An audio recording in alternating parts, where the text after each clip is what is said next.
Okay, good morning, everybody. Happy Tuesday. You got a test coming today. Please pay attention to this.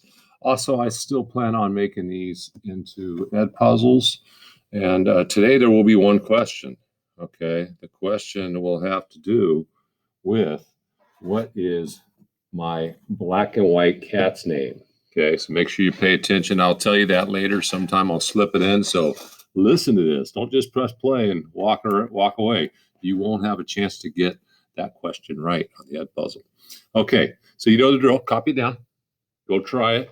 Come back, see how you did. Check your answers or get help. Okay, reminder, parentheses with nothing in between, 8 parentheses 26. That means you're going to multiply 8 times 26, 7 times 33, 4/10 times 6/10. Okay? Multiply fractions is what? Easy. And remember to get the area of a parallelogram. I made it easy for you. I didn't even give you this length as a choice to mess yourself up, right? You need to know the base times the height. Rectangle is a parallelogram, but the base and the height are the sides because this line is straight up and down, right? It is a right angle, and that is the height, okay? Don't forget on a triangle, to get the area, you need to know how wide it is times how tall, the base and the height. Remember, the base and the height are the ones that make that right angle. And don't forget to cut it in half. So it's going to be half of 12 times 27. I do half of 12 first. It's easy, right? Then 2 times 27. That's easier for me than multiplying 12 times 27, then going and dividing it by 2, taking half. Here, the base is 10. The height's way out here. That's okay. Okay? All right, good luck. I'll see you in a bit. All right, back.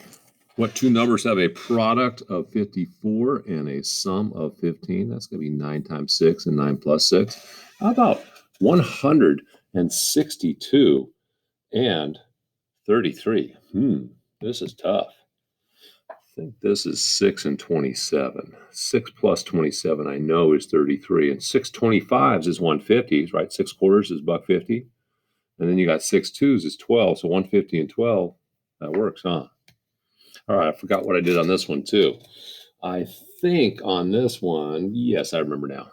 It is 3 times 1 and 4/10. Remember when you add that 3, where's the decimal? It belongs there. If you can't see it, it belongs to the right, right?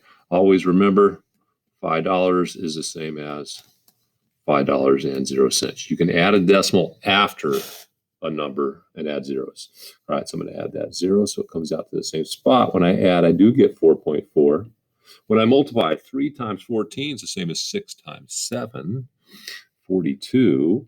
But that was a 3. I had to move this over to pretend it was a 14.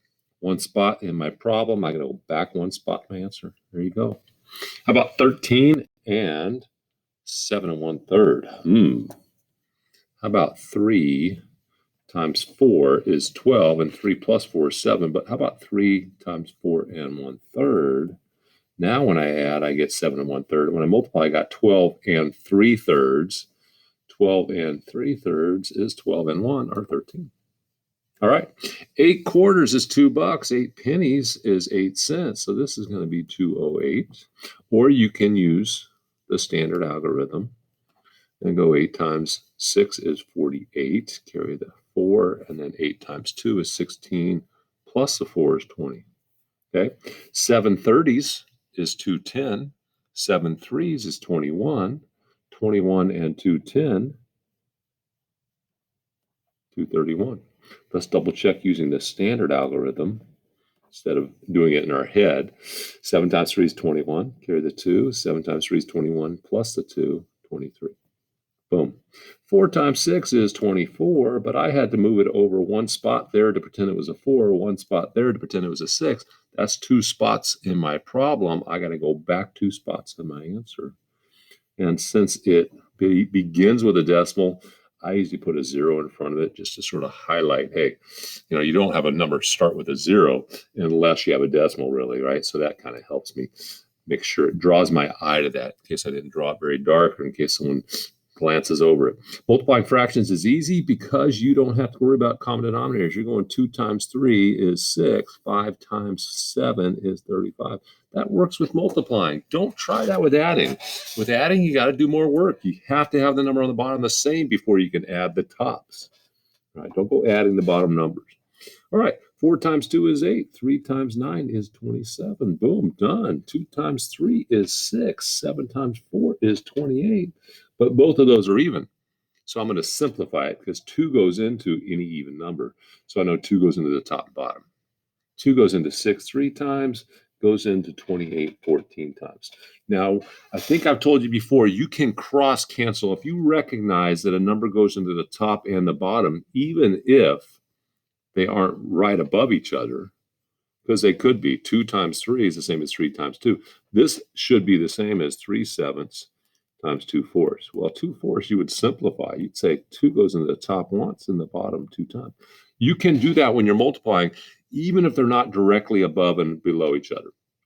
Okay, so I can say 2 goes into 2 once, goes into 4 2 times. Then I go 7 times 2 is 14. 1 times 3. So you get the answer. It makes it a little bit easier sometimes. We call it cross canceling. Now, that only works if they're on the top and bottom. See how 2 goes into 4? They're both on the top. You can't do anything. 3 goes into 9. They're both on the bottom. You can't do anything. Okay? All right, so that's your answer. Remember, area of a parallelogram is just the base times the height. If you don't have that memorized, write it in big letters somewhere in your composition book or on your paper, all your papers for a while till it's memorized. Right? And this is the base. This is the height. Remember the height? See that H? It kind of looks like that symbol for right angle, an H. That's how I remember. 3 times 6 is 18, and this is going to be square units. I don't know what the units are, miles, feet, centimeters, but it's going to be square. This I do know the units, but I have 58 times 64. I got to go write this over here because I cannot do that one in my head. All right, 8 times 6 is 48 plus 1, 51. Placeholder, 5 times 4 is 20. Wow. All right, and 5 times 6 is 30 plus 2 more. 2, 1, 7, 3, 3,712. And what are my units? Meters? Hopefully you said meters squared, right? Area is always square units. If I was getting the perimeter of this triangle, I would care about that 16 and 14. But since I'm getting the area, I don't care about that or that. Let's go ahead and cross them out. I care about the base and the height. Remember, the height is how tall it is, and the base is how wide it is. So 27 times 12 divided by 2. But guess what? I can do this in any order I want. I can do the 27 times 12 and then divide it by 2. But I recognize I can also do 1/2 times 12 first. 1/2 of 12 is 6. 6 times 27, that's like this one up here, right? Right? In fact, that is this one, huh? I didn't recognize. I must have subconsciously wanted you to get a 162 or something, huh? 6 quarters and 6 times 2. Here's 9 times 10 is 90. Whoops, don't forget the units, square meters. 10 times 9 is 90. I take half of that, it's 45, but I can take half of the 10 since it's even. 5 times 9 is 45. And this is square units. Okay, now I'm going to give you a bonus problem because there is one problem on the test that's a trapezoid. It's actually a compound shape. That means there's a trapezoid in it. You just got to break it up into parts. Remember, you can carry a ton of bricks from the front yard to the backyard. Yes, you can. Okay, you just have to not try to do it in one step, right? So the numbers you care about on a trapezoid are the top and the bottom and the height. Okay, always dealing with the height, always dealing with numbers like that. But if I did the bottom times the height here, that would be just like doing this rectangle, right? And that would include all of this and all of this, which I don't want. That's too big.